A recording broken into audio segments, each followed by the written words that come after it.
We're talking Chronicle. Yeah. Came out on February 3rd, 2012. This is your first time watching this movie. You've never heard of it before until Until you brought it up. Hey, let's do it. What did you think about the movie? This one had one of my least favorite things. Yeah. Found footage.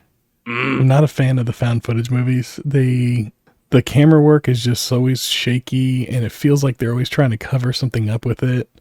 So that was a pretty big strike against it for me to begin with.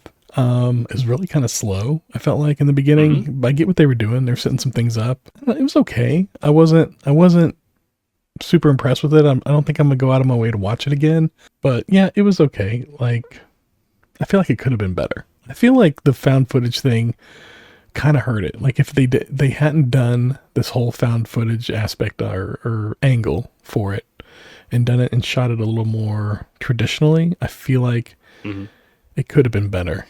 And then they could have still incorporated footage, here and there, like of him like obsessing with the camera and stuff like that. But I don't feel like the whole thing needed to be all found footage. Like, usually a found footage film is like there was lore behind it. Like, they found this footage and they're going through and they're, I don't know, figuring out what happened or something like that. But there was none of that. It was just like this footage without any real context behind it as far as like who has it or who's watching it or anything like that. And I felt like it was kind of like they were like, oh yeah, let's do it found footage. But then there was like no like real understanding as to why you would want to use found footage as a narrative device. Yeah. That's kind of what I felt like on that. What would you think upon rewatching it? It's been a while for you.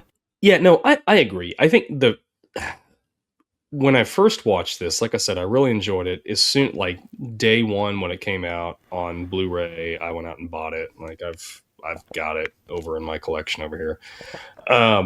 But rewatching it now, yeah, I thought the found footage was a little bit of a stretch this time, and especially so.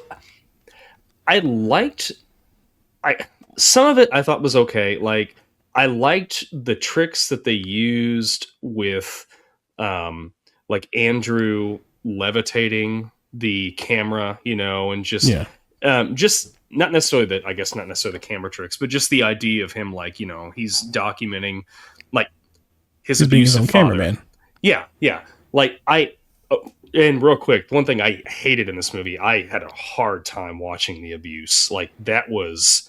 Yeah, it was pretty rough. Like, it was a bit over the top too. I felt like it was a little forced. Like, I didn't feel like that was earned. I didn't understand where it was coming from. Well, I mean, I kind of like, I guess, like his wife or his mother, whoever's character you're looking at it from, has cancer, and they're dealing with that within the family and everything. Was he a former firefighter, or was she a former firefighter? He was. Okay. And then he got injured, and then like, so he's like collecting the insurance money or whatever it is now. But where did you get that information from? He's talking to Michael B. Jordan about it at one point when they're in the vehicle. Like, he's asking him about his Michael's asking him about his dad. Steve, I guess, is who Michael B. Jordan plays, but he's asking about his dad, and then he tells him, and he starts going into all that. Like, he collects the insurance money, and he's pretty much a drunk now or whatever.